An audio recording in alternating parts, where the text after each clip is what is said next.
that means about the way we train ourselves to think. And the numbers on CEO pay. Like CEO offices, salaries are way up there. Down here, the Daily Report starts in a moment.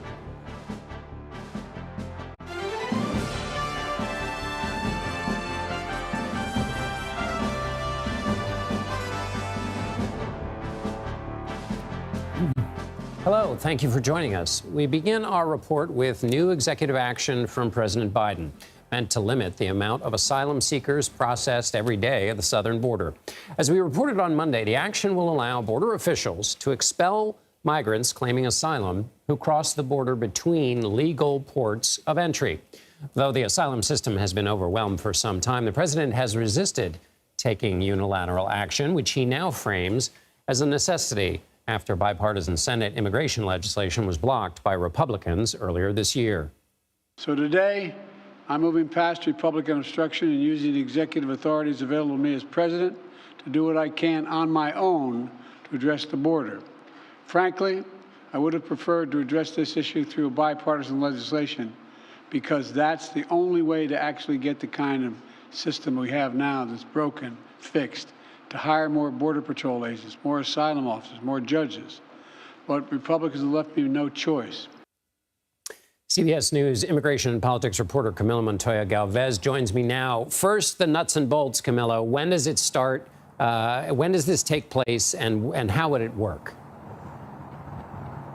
Hi, John. This massive shift in policy here at the U.S.-Mexico border will take effect immediately after midnight at 12:01 a.m. Eastern Time. That is when that proclamation signed by President Biden to suspend the entry of most migrants here will take effect and be triggered. After that, starting tomorrow, U.S. border officials will gain this new power to effectively shut down asylum processing between official and designated ports of entry. That will allow them to quickly deport most migrants who cross into the U.S. illegally back to Mexico or to their home countries without processing their asylum claims. Those, again, who cross between ports of entry, John, will be barred from seeking asylum here in the U.S., which is a major shift because U.S. asylum law allows anyone physically on American soil to request humanitarian protection, even if they enter the country illegally. Importantly, asylum processing will continue at ports of entry. That is where the Biden administration is processing roughly 1,500 migrants per day under a CBP-1 app-powered system. And unaccompanied children and other vulnerable migrants, such as those with medical conditions, John, are also exempt from this order. And it will only be lifted once the weekly average of daily illegal border crossings, John, falls below 1,500, something that has not happened for years. So we should expect this to be in place for the time being. Excellent. Thank you, Camilo. Now, to reaction, what has it been like on all sides of this issue? Well, John, some local officials and leaders here along the U.S.-Mexico border are praising this move by President Biden, saying that the humanitarian crisis and the operational challenges that it has created here at the border is unsustainable, and that they are bearing the brunt of this crisis here at the border. In fact, some of them, those local officials here at the border, attended today's remarks at the White House, including the mayor of this Texas border city of El Paso. He is supportive of this move, and he is a Democrat. Many Democrats are now embracing these drastic limits on asylum, which in many ways, John, would have been unthinkable just a few years ago. Still, many progressive Democrats and advocates for migrants are saying that this is inhumane and draconian, and the ACLU has already said that it will file a lawsuit, John, to challenge this in federal court. Meanwhile, Republican lawmakers, including the Speaker of the House, are saying that this is too little, too late, John. They believe President Biden should have acted sooner, earlier on in his presidency, to take action at the border. And finally, Camilla, one more logistical question. You mentioned sustainability, resources. Does this require, to enforce this new executive order, a whole lot more resources, or is it somehow easier, quote unquote, than normal because they were already totally overwhelmed? I'm very glad you are asking this critical question, John, because while this order is very sweeping and broad in nature, it will be somewhat limited by operational, legal, and diplomatic constraints. The U.S. simply does not have sufficient detention beds, John, asylum officers, and immigration officials to screen everyone who is asking for asylum now, even under these new heightened standards, and that will continue to be the case. And so some people will still be released into the U.S. with the court notice because they don't have, the U.S. rather, does not have detention capacity to keep them in detention while their cases are adjudicated. Moreover, some migrants are coming from countries like China and Venezuela, John, that severely limit or outright reject U.S. deportations. And Mexico right now is only taking back Mexican nationals and citizens of Cuba, Haiti, Nicaragua, and Venezuela. Everyone else cannot be deported to Mexico. They have to be deported to their home countries. And so some people will still be released, again, with the court notice, but the expectation is that now most people will be rendered ineligible for asylum, and many of them will be quickly deported to their home countries. Camilo Montoya Galvez on top of every detail in El Paso, Texas. Thank you, Camilo. An independent Palestinian state has been recognized by another European country, this time Slovenia. The country's parliament approved the move with a majority vote Tuesday. This is just a week after Spain, Norway, and Ireland formally recognized a Palestinian state, a mostly symbolic move meant to pressure Israel to end the conflict in Gaza. Meanwhile, the State Department says Secretary Antony Blinken is continuing diplomatic engagements to secure a deal between Israel and Hamas. Blinken met with UN Secretary General Antonio Guterres Tuesday to discuss the proposal for a ceasefire and hostage release in Gaza. The U.S. is urging UN Security Council members to support the proposal pushed by President Biden. Hamas has refused to accept any deal without a permanent ceasefire. In a press conference Tuesday, the group's senior official demanded a full withdrawal of Israeli forces from the Gaza Strip. And in an interview with Time magazine published Tuesday, President Biden said there is, quote, every reason to believe that Prime Minister Benjamin Netanyahu is prolonging the war for political reasons. The interview was conducted 3 days before he outlined, that is, President Biden outlined, a three-phase deal to end the war. Attorney General Merrick Garland testified Tuesday in a highly contentious joint hearing before the Republican-led House Judiciary and Oversight Committees. GOP lawmakers are looking to hold Garland in contempt for defying a request for audio recordings of Special Counsel Robert Hur and President Biden taken during the federal investigation into the handling of classified documents by the president. The Attorney General says he chose not to release them over fears that it could impede future Justice Department investigations and lead to deep fake manipulation. However, the transcripts of that interview have been made public, and Garland says there was, quote, no legitimate purpose for the hearing. He also said he will not be deterred from doing his job. I view contempt as a serious matter, but I will not jeopardize the ability of our prosecutors and agents to do their jobs effectively in future investigations. I will not be intimidated, and the Justice Department will not be intimidated. For more on this, let's bring in CBS News Homeland Security and Justice reporter Nicole Skanga. Nicole, remind us again what these audio tapes are about. Yeah, these audio recordings capture the president's interview with Special Counsel Robert Hur. That is the Republican federal prosecutor who declined to charge President Biden over his handling of classified documents. And you mentioned it there. The Attorney General has rebuffed all of those requests, noting that Biden asserted executive privilege over that audio. And more recently, the Department of Justice has even raised concerns that deepfakes manipulated by artificial intelligence could emerge if that audio was released and then later tampered with. So, Nicole, Special Counsel Hur has testified. The transcripts of these exchanges about these are known. There was a big report that was published. So what do Republicans hope to get from pushing for the actual audio of this interview that they already know so much about?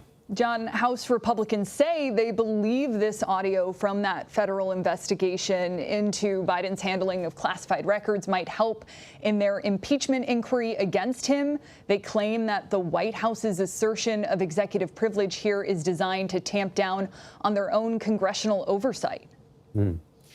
So the claim is that Garland is acting politically, but he named the prosecutor who is currently working There was trial today to put Hunter Biden in jail, and there are a few other cases going on with Democratic lawmakers being investigated by that Justice Department.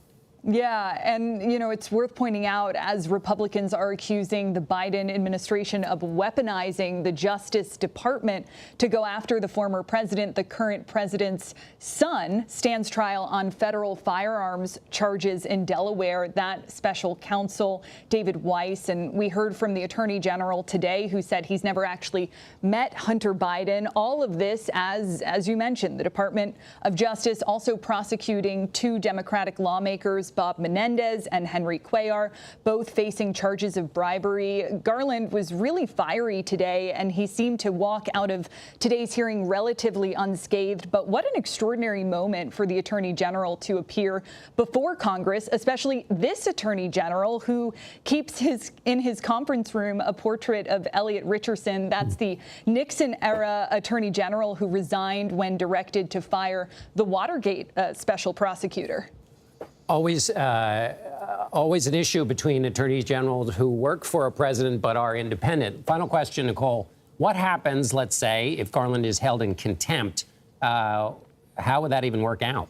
Yeah, this move is largely symbolic. We could see a full House vote on this as soon as next week, but the Department of Justice is not likely to prosecute its own boss. And since 2008, Congress has held 10 individuals in contempt, but the DOJ has only actually indicted two, former Trump White House advisors Stephen Bannon and Peter Navarro, who were, of course, convicted for refusing to comply with subpoenas from the January 6th committee. That said, the chairman of the House Judiciary Committee today, Jim Jordan, proposed eliminating funding for a new FBI headquarters and for special counsel Jack Smith. Now, you know, this is a real stretch, but it's worth, reminding our viewers that upsetting Congress can sometimes have an impact on the nation's purse strings. John. Absolutely. Nicole Sganga in Washington, D.C. Thank you very much, Nicole. Thank you. Testimony in Hunter Biden's federal gun trial began Tuesday after both the prosecution and defense delivered opening statements. The first witness was an FBI special agent who prosecutors used to introduce crucial evidence in the case, including Hunter Biden's laptop that was left at a repair shop in 2019. Lawyers used texts and images from the laptop to try and prove to the jury that Hunter Biden was actively using drugs in 2018. When he said on a form to purchase a gun that he was not. The president's son has pleaded not guilty to the 3 felony charges against him. Former President Donald Trump is asking the judge who presided over his criminal trial in New York to lift a gag order on the case. Trump was convicted on 34 felony counts last week, the first president ever to have been convicted, or former president, that is also as well true. Before the trial began, Trump's public statements about jurors, witnesses, and others in the case were restricted after the prosecution claimed they were threatening. Trump's lawyers argue that since the trial's concluded, it doesn't justify the ongoing restriction. 3 of former President Donald Trump's allies have been charged in Wisconsin in connection with an alleged fake electors scheme to overturn the results of the 2020 election. Attorney Kenneth Chesbrough, former Wisconsin Judge James Trupus, and former Trump campaign advisor Mike Roman each face a felony forgery charge. They are accused of submitting a fake slate of Wisconsin electors to Congress in an effort to keep the former president in office. 52 people, including Trump himself, across 5 states have been charged in criminal cases related to efforts to overturn the 2020 election. In Georgia, Chesbrough pleaded guilty to a criminal racketeering indictment and has agreed to cooperate with prosecutors. Roman has also been charged in Georgia and Arizona. Tuesday is primary election day in some parts of the country. Voters in Montana, New Jersey, New Mexico, South Dakota, and Washington, D.C. were choosing to pick their pick for president. There were also primaries for local and congressional offices, and Iowa has some races for the State House and Congress. One closely watched race is in New Jersey for Senator incumbent Bob Menendez, who is on trial for corruption. He's not on the Democratic ballot and is instead running as an independent, but 3 Democrats and 4 Republicans are vying for the seat, and Menendez will face the winners in November's general election. His son, Democratic Congressman Robert Menendez, is also facing a challenge in his reelection bid as his opponent tries to tie him to his father's legal trouble. What happens when 19 NATO members meet in the Baltic Sea? Coming up, the annual military exercise kicks off. Why it could grab the attention, and most certainly will, of Russian President Vladimir Putin. Plus, CBS News gets a look at U.S. military drills in Africa to counter terrorism and the growing influence of its adversaries. You're streaming the Daily Report.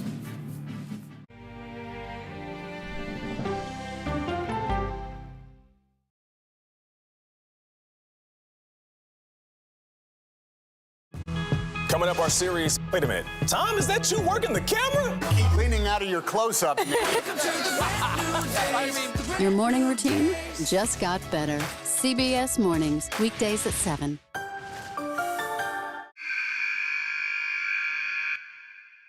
I had progressively fallen deeper into the world of online sports betting. The risk is the rush. What do you think is driving the spike in popularity? I think it's legality. If it's legal, I'm going to use it. There are ways to bet when you are 18. We've created an epidemic of child gambling. You can't walk into a male dormitory in a college campus without sports betting happening. It's America's most neglected problem. I use sports betting as a way to escape, when in reality, I'm choosing self-destruction. Whatever I had left, it was gone. The purpose of the industry is to get you to play to extinction. And that means until all your money is gone. Go to the ends of the earth. Reach for the stars. Yeah, I just took off. That kind of thing. Oh, that's pretty good. Because there's always something new under the sun on CBS Sunday morning. An original documentary from CBS reports. That desired farm is a wonderful place to raise children, and it still is. Promises broken. Black Americans have been the target of racism and discrimination pretty much from the time they acquired ownership in the land. Costing black farmers hundreds of billions in generational wealth. They did everything to make sure we were run off that land. But communities are uniting to continue the fight. Collective ownership is powerful. To keep their land and their dreams alive. To watch my children play on land that we own means everything. So land is power. Most definitely. 40 Acres and a Mule, now streaming on the free CBS News app.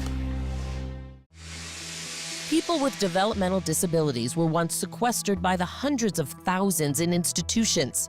Many of our fellow citizens are suffering tremendously because lack of attention, lack of imagination, lack of adequate manpower. Disability activists have since torn down barriers blocking them from living at home or in the community. We conclude that Title II of the ADA requires states to provide community-based treatment for persons with mental disabilities. But of the 16,000 people who remain in state-operated institutions, half are in 5 states, and Illinois is one of them. I don't want to live in the institution. It makes me feel discriminated against. Do you think there are people living in institutions in Illinois that don't need to be living there? Yeah, because they're proving it as soon as they get out.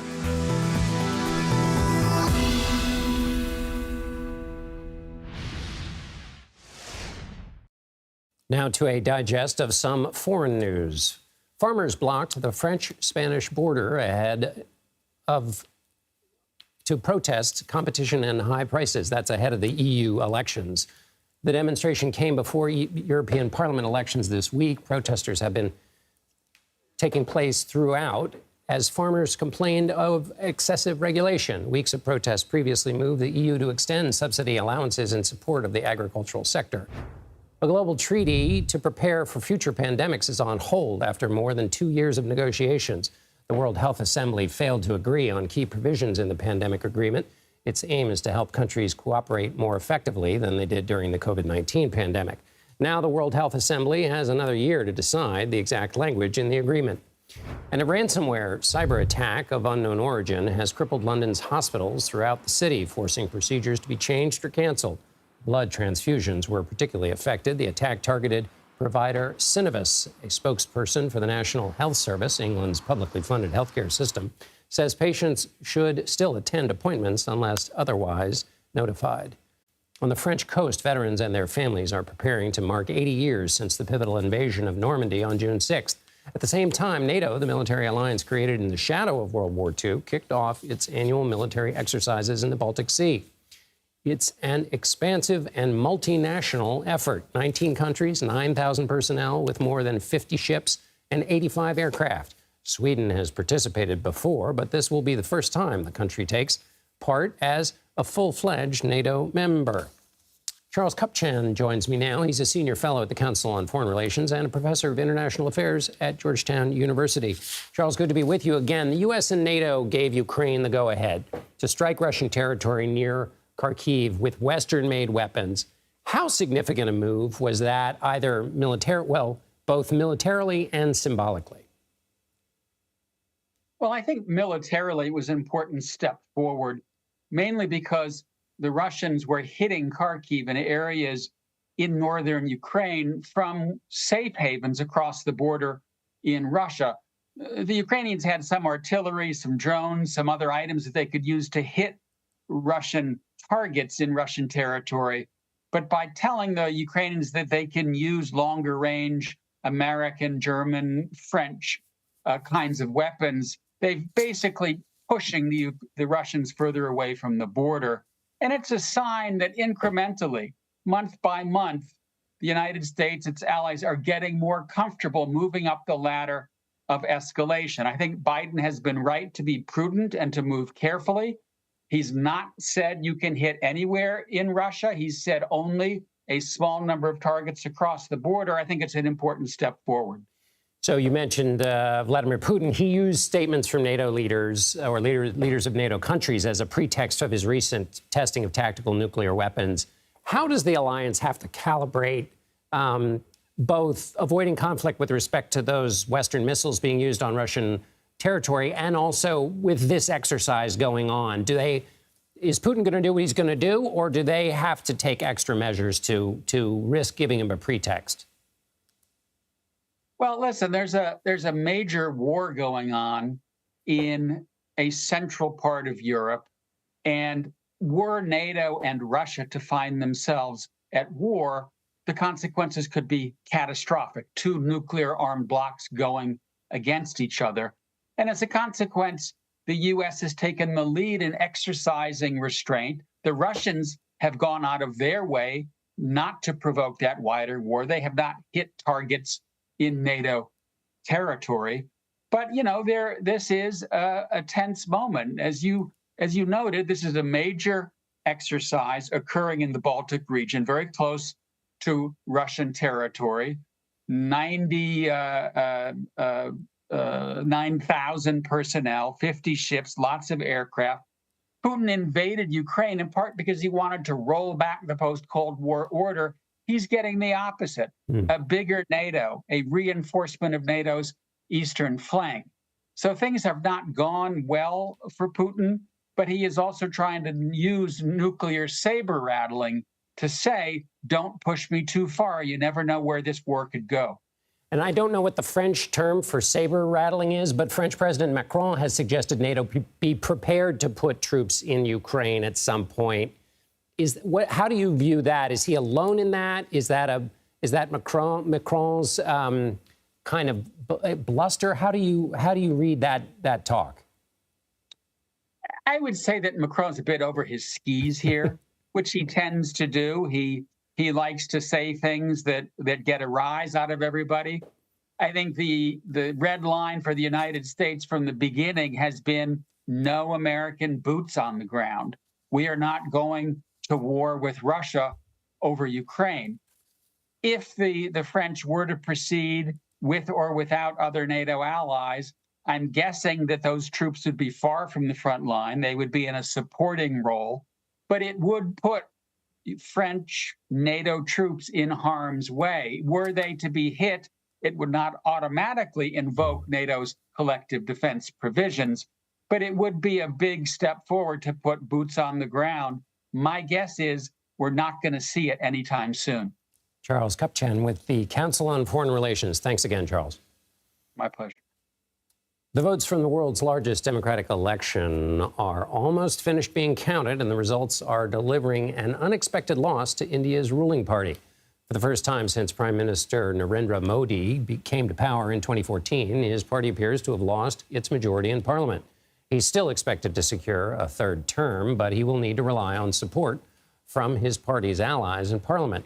A coalition government will likely weaken Modi's strong-arm approach to policymaking. It will be harder, for example, for him to push through constitutional reforms like civil liberty protections for minorities, or I should say removing civil libertarian protections from minorities like Muslims.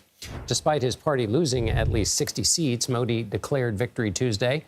His Hindu first agenda and anti-Muslim rhetoric throughout the campaign likely hurt him at the polls. Parties that typically represent Muslim communities or other marginalized groups gained more seats than expected, even in some areas with a large Hindu population. The struggling job market has also been a major election issue. About 17% of people under 30 are unemployed. Phone service provider AT&T says some customers may be experiencing service disruptions. The company says there is a nationwide issue affecting some customers' ability to make calls to other people on other networks, and that it's working to resolve the problem. AT&T says there is no effect, though, on 911 calls.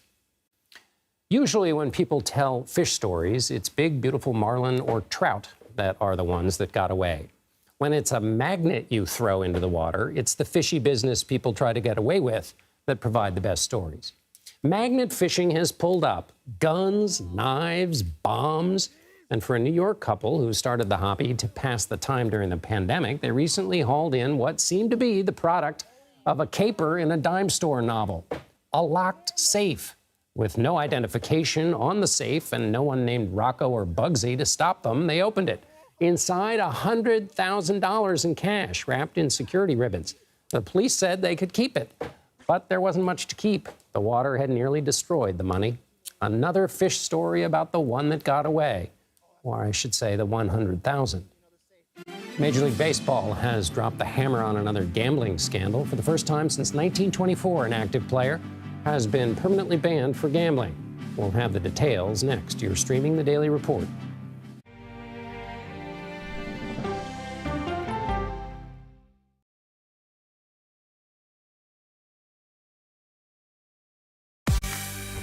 On our places, bright shiny faces. When you wake up in the morning, we want to be your go-to team. Nate has one of the quickest minds I've ever seen. Tony has a way of making people feel comfortable. Gail has this unbelievable knack to ask the question that you're asking at home. I've been told I could talk to a tree, and that's pretty much true.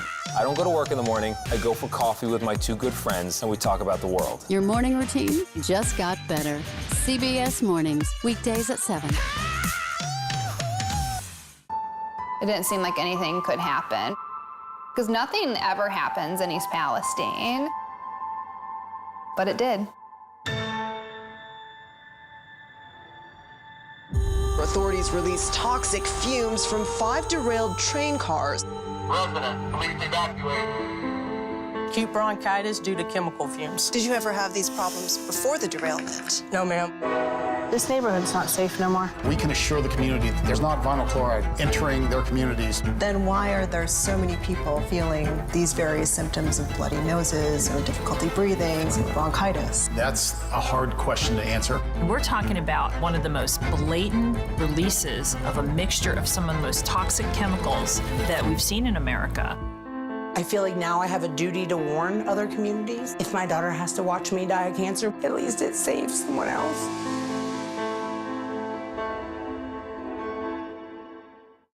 This case. It's like a screenplay, something straight out of Hollywood. But it's not fiction. It's 48 hours. Human remains found this week. 4 families shattered. There's no physical evidence. The mystery would haunt investigators for years. There's some questions that have to be asked and need to be answered. Like a John Grisham novel. A gripping true crime original. 48 hours. Now streaming on the free CBS News app. Stories that inform. You can be really old at 60, and you can be really young at 85. Inspire. How do we unlock the power within ourselves to be who we want to be? And brighten your day. The best part of fame is making people feel good. Always send the people home happy. Make every day a little more like Sunday morning.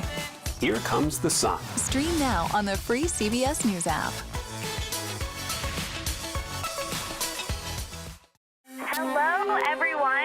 Welcome to our Dragon capsule here in space. Sightseers in space, the thrill of a lifetime. Seeing the Earth from space, it was so exhilarating. But the risks that come with the territory. There have been 4 fatal accidents. That's a 1% fatal accident rate. Might make you look before you launch. If you had 1 out of 100 airplanes falling out of the sky, we'd have a public crisis. Space tourism, now streaming on the free CBS News app.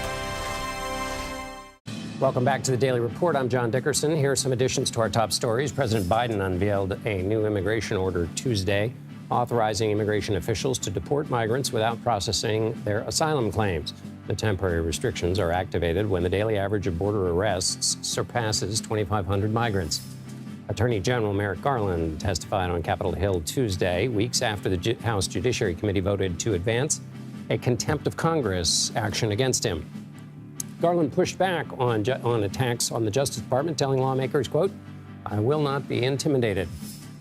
Lawyers presented opening arguments in the federal gun trial of Hunter Biden, followed by the beginning of witness testimony. On Tuesday, prosecutors played audio excerpts from Hunter's memoir about his drug usage. President Biden was not in the courtroom, but First Lady Jill Biden and other family members attended the proceedings. Extremist violence in Africa is surging. Last year, more than 20,000 people were killed in the region, which extends more than 3,500 miles from east to west on the continent. Our Deborah Pata joined military exercises with NATO allies and African soldiers for a closer look at how they're training to counter the threat. U.S. Special Forces and their NATO allies training alongside African soldiers in counter-terrorism drills. It's called Flintlock. Special ops exercises like rescuing hostages from a simulated airport attack, a very real scenario in the Sahel. 1-2 Zulu, hostage ready to move, time now. Home to the world's fastest growing terror groups linked to Al-Qaeda and ISIS. Ghana is one of few countries in the region that has dodged the rapid rise of violent extremism, and General Frank Tay of the Ghanaian Armed Forces said they've done this by blocking any potential incursion before it reaches their borders. Once you allow terrorist activities in a particular country to fester, then that can spread across the globe. This is exactly what the U.S. fears. AFRICOM Deputy Commander Lieutenant General John Brennan says Flintlock is not only about military training. We offer things that are meaningful in the long term, sharing democratic values, instilling the rule of law. But that hasn't worked out so well over the past decade. There have been 11 coups in the Sahel alone, at least 14 of their leaders trained at Flintlock. The hope is you keep contact with the military partners, and then you pull them away from military-led governments, which never last. How do you ensure that the very skills you're teaching here at Flintlock are not then weaponized and used to subvert democracy? We teach them how to protect their forces in combat, and then how to conduct successful counterterrorism operations. That has nothing to do with overthrowing a government. Flintlock has expanded to include maritime training, like rappelling onto a moving warship hijacked by armed militants. The Sahel runs all the way to the Red Sea, where Houthi militia have launched attacks on U.S. naval vessels. This annual training operation could not have come at a more crucial time for the U.S. military, as American influence on this continent is in deep decline. The U.S. is up against stiff competition. China and Russia offer resources with no strings attached. While America has been forced off the front line of the fight against terror, its more than 1,000 troops stationed at military bases in Niger have been ordered to leave the country by September after a coup last year. Now Russia has stepped in to exploit that power vacuum. Its mercenaries arrived in Niger in April. Once unimaginable, they now share opposite sides of an airbase with the U.S., prompting a strong note of caution from America's ambassador to Ghana, Virginia Palmer. It's important that our African partners understand that what the Russians are offering is maybe regime protection. It's certainly not national security, and that what those countries are paying for that is extraordinarily high. What Russia provides is military muscle in exchange for mineral wealth. But unlike the U.S., with none of those tricky human rights questions. Time will tell that the decision's probably not a good one. So you don't feed your kids ice cream for dinner every night because they want it, right? You feed them vegetables. The US restricts military aid to armies guilty of human rights abuses. But many leaders here accuse America of double standards, withholding aid from some African nations, while Israel is given billions of dollars despite global condemnation of its war in Gaza. Is there a double standard, and how do you counter that argument? I don't think there's a double standard, but I can tell you our values and the people that we do partner with, even after coups, we are still able to influence them. The flintlock exercises are part of America's long-term strategy on a crowded battlefield of malign actors, bolstering African partnerships to defeat the growing terror threat.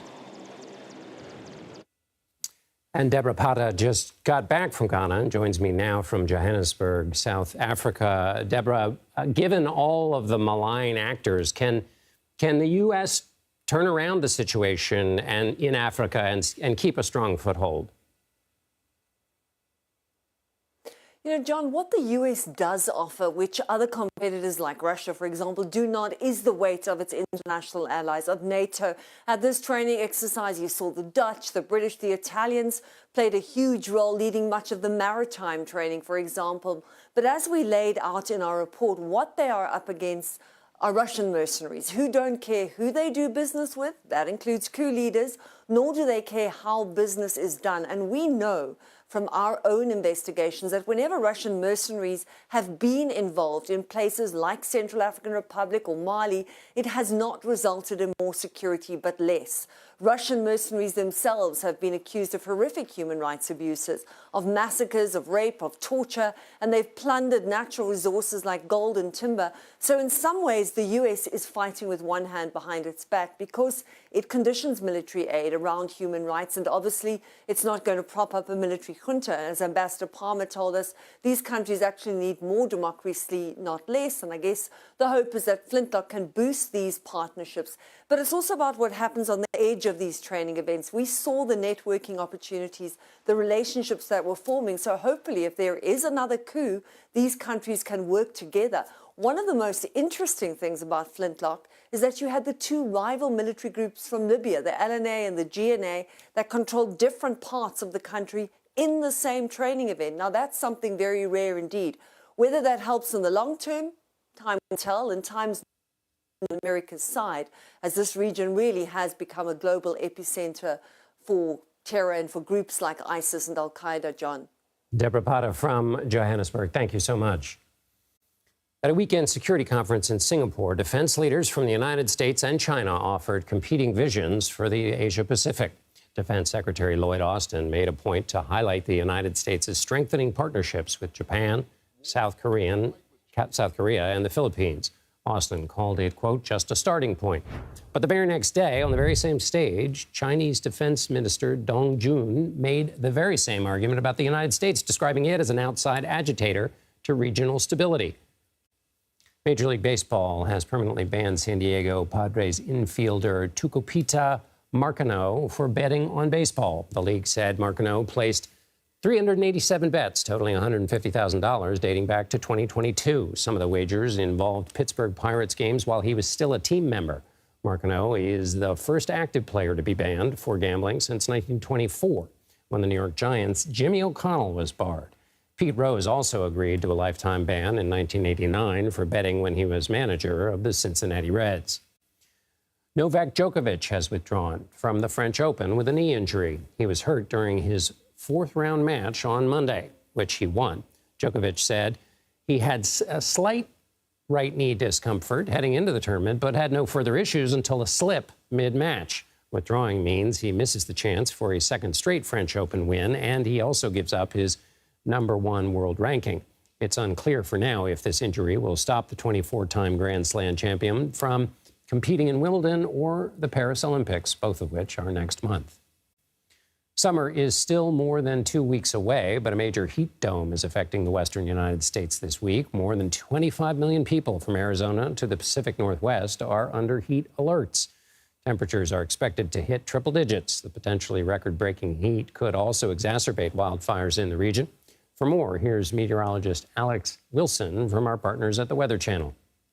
Well, the forecast screams summer as we look at the rest of the week, especially out west with heat setting in. Tomorrow highs well into the triple digits for much of the west. Look at Vegas, 109. Same for Phoenix. By the end of the week, we're still seeing those temperatures very warm. How about 1-teens for Vegas and for Phoenix? 113 in Phoenix by Thursday.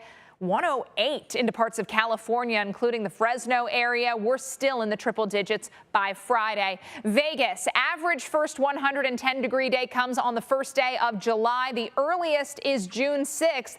This June 6th, we're looking at 111. So could we get to that earliest 110 or greater? We could at least tie it, definitely in the realm of possibility. Thunderstorms continue to roll east through parts of the Ohio Valley, the southeast, the northeast as we make our way towards the end of the week. Here's the good news for you. A lot of areas dry out just in time for the end of the week. The exception will be up along the Great Lakes where we see some scattered rain. For more in-depth coverage, watch the Weather Channel on cable and now live on your favorite TV streaming device.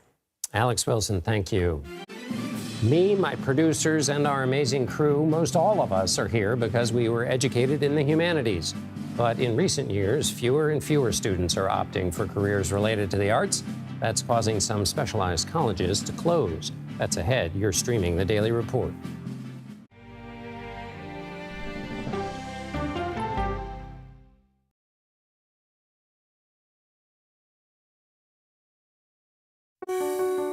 Washington is the seat of power. National security, foreign policy, global economics, every story comes through Washington in some way. We bring some of the most powerful voices in America to the table. We don't just ask the questions, you have to go deeper. We try to understand what's at the heart of the issue we're talking about, to then come forward with solutions. Face the Nation on CBS. The justices ruled that Harvard and the University of North Carolina violated the Constitution. In the aftermath of the Supreme Court decision to end affirmative action in college admissions, uncertainty sets in for some students of color. Affirmative action really gave us an equal opportunity. CBS Reports explores the historic decision and what it means for those chasing an opportunity to change their lives. I knew that college was the ticket to break this cycle. The end of affirmative action, now streaming on the free CBS News app. Okay, let's go. You guys good? Hey. All right, we good? Keep going. The clock, it's ticking. Off we go. 60 minutes. 60 minutes. 60 minutes. It's time for 60 Minutes, Sundays on CBS. An original documentary from CBS Reports. AI is among the most world-changing technologies ever. Curing diseases, scientific breakthroughs, making lives better. They can help us with medical discoveries, scientific discoveries, doing better agriculture, having cures for things like Alzheimer's. It's also going to really transform the way we work. The uplifting potential of artificial intelligence is limitless. It gives you a friend, somebody to chat with 24/7 that is non-judgmental. He makes me feel loved and desired. And so are its downfalls. The problem with all this AI is that it's unpredictable and uncontrollable. The choices we make now will have lasting effects for decades, maybe even centuries. The ChatGPT revolution, now streaming on the free CBS News app. We are about to see American weapons in the hands of Mexican cartels. A gun pipeline to Mexico. We are arming the cartels. 100%, no doubt about it. Happening right under our noses. Who's doing something about this? Nobody. A CBS Reports exclusive. Most Americans have no idea that we are effectively arming the enemy next door. This is the story the American people need to know. Arming cartels, now streaming on the free CBS News app. America Decides, taking you inside American democracy. The most important stories on a day-to-day, hour-to-hour basis. You're going to hear a lot of reporting. It is clearly a pivotal moment. Gun control, the economy, education. Both sides of the political aisle fight it out for power. Bringing you the analysis that you need. Thoughtfully, with context. Be part of the conversation. On CBS News Streaming. Welcome to America Decides, Monday through Thursday at 5 p.m. Eastern.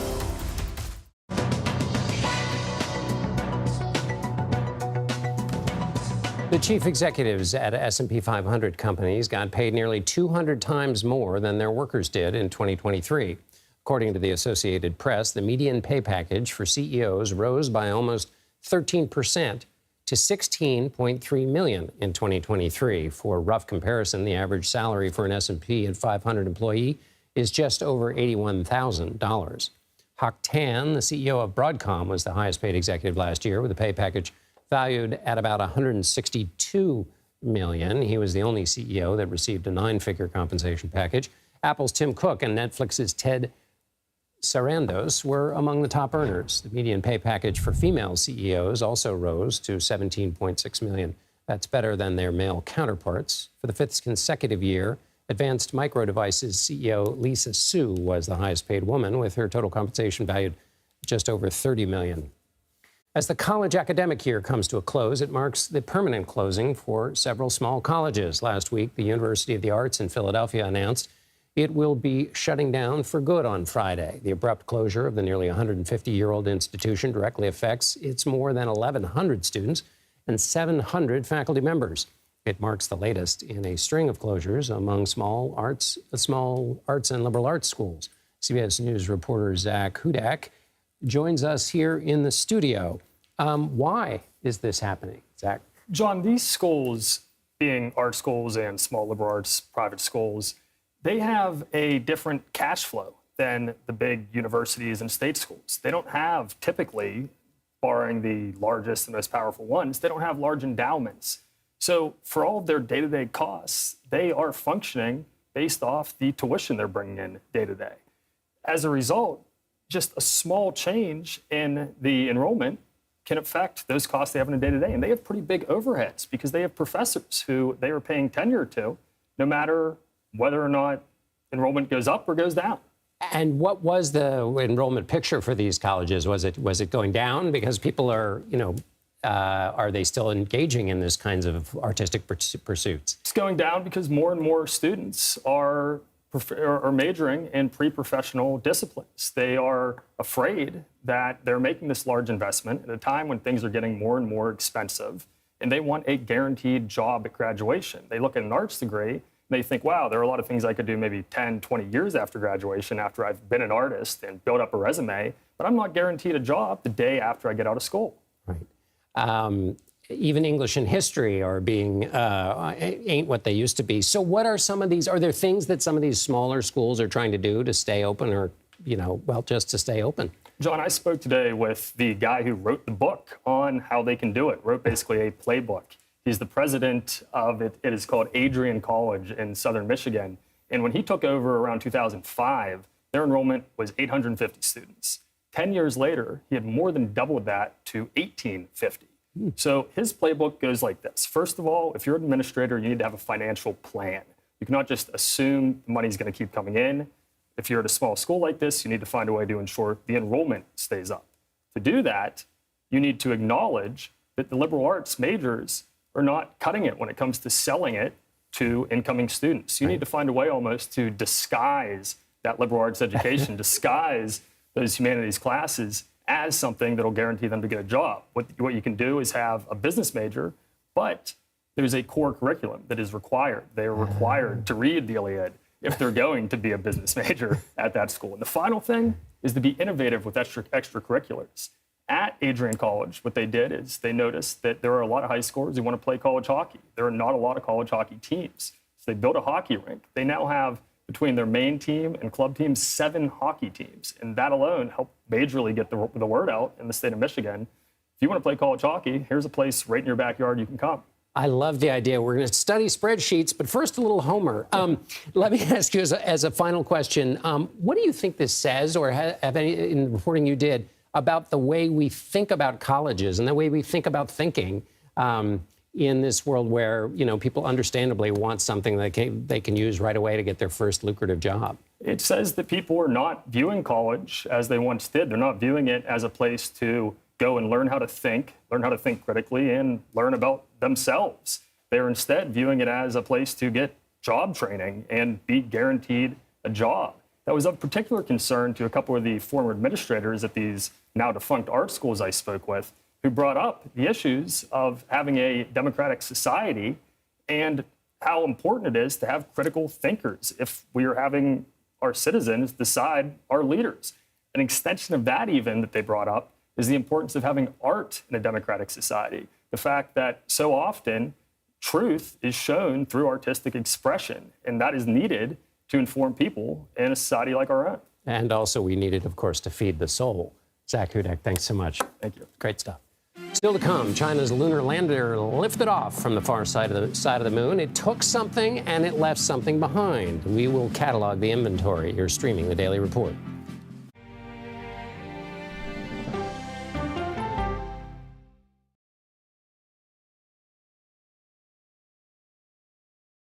Go to the ends of the earth. Right now. We got something crazy. And reach for the stars. Here we are.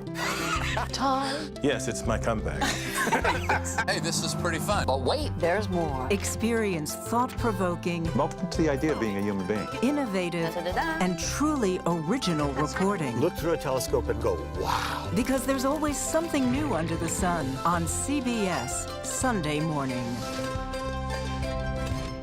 At this moment, terrorists could be plotting another attack. 9/11 triggered a counter-terrorist system that included a secret database. This person needs a closer look. A growing list of nearly 2 million people, including some Americans who say they're innocent. For 1 hour flight, I have to spend 6 hours to go and come back. CBS Reports explores the system, the people responsible for it, and those pushing for change. I'm not fighting against them. I'm fighting for them to do the right thing. The Watch List, now streaming on the free CBS News app. Don't miss true crime anytime you want, anywhere you go. With the 48 Hours podcast. Real crimes, real lives, real justice. There's some questions that have to be asked and need to be answered. Listen to 48 Hours on Apple Podcasts. An original documentary from CBS Reports. Imagine yourself in Manhattan with no police, no army, no mayor. The people of Haiti stare down poverty, corruption, natural disasters, and violence. 90% of the guns that are used by gangs in Haiti are American guns. But with an unbreakable spirit and eternal optimism. There are days where I cry, but we can't be discouraged. We still believe in Haiti. They're still able to look ahead with hope. Haiti is on the brink of transformation, a radical shift. Haitians are coming together and saying things must change. Fighting for Haiti, now streaming on the free CBS News app. Hey there, welcome to The Uplift. I thought she was a groom, and I stepped back and I went, oh, you're the queen. She's gonna be with me every instant that I'm alive. I just wanted to see if you'd go to Disneyland with me today. I look over at him and he's smiling. I'm gonna remember that the rest of my life. They told us when he was gonna be born, he was only gonna live for 30 minutes. It's really a miracle that he's with us today. The Uplift, stream now on the free CBS News app. When you wake up in the morning, we want to be your go-to team. On our places, bright, shiny faces. I don't go to work in the morning. I go for coffee with my two good friends, and we talk about the world. Your morning routine just got better. CBS Mornings. A CBS News investigation. People looking for love, finding their life savings gone. This could happen to anybody. And sometimes losing their lives. Anything for love. Now streaming on the free CBS News app. China's lunar probe lifted off from the far side of the moon Tuesday to bring back rock and soil samples to Earth. The probe displayed China's national flag for the first time on the side of the moon, permanently facing away from the Earth. That makes China the second country to plant its flag on the lunar surface. If the mission is successful, it would make China the first country to return samples from the moon's far side. The probe is currently in lunar orbit, where it will transfer the samples to a return module, which will fly back to Earth. The Siena Drone Photo Awards unveiled some of the stunning photographs making up the finalists for its 2024 edition. The world's most prestigious aerial photo competition spans 9 categories and received over 2,000 submissions from 113 countries. Some of the photos include abstract shots of lava formations and polar bears snuggled up near each other. Others highlight the geological formations at Capitol Reef National Park in Utah, and some of the more creative wedding pictures, such as this one. The quick thinking of a carpenter led Maryland police to crack what they're calling the largest and most expansive theft case in recent years. The 43-year-old man, who did not want to be named, said he decided to hide Apple AirTags in his power tools after previous thefts. After his tools were stolen again, the trackers led police to multiple storage lockers filled with stolen construction tools. An estimated $3 to $5 million worth of goods were recovered. Detectives believe they were taken from sites across Maryland, Virginia, and Pennsylvania. Here's a look at some of the stories we're covering in our next hour. President Biden officially unveils plans to restrict asylum seekers at the southern border. What exactly it means for migrants coming to the United States. Plus, a tense hearing on Capitol Hill between lawmakers and Attorney General Merrick Garland, with Garland defending the Justice Department. And NATO is holding annual military exercises in the Baltic Sea. We'll explain the significance against the backdrop of conflicts overseas. You're streaming CBS News.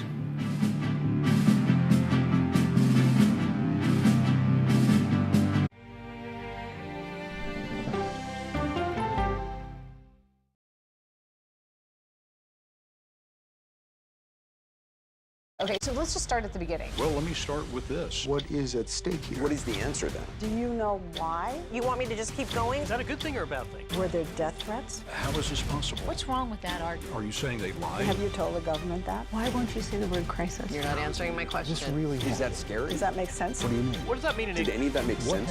What's your response? What happened? Why?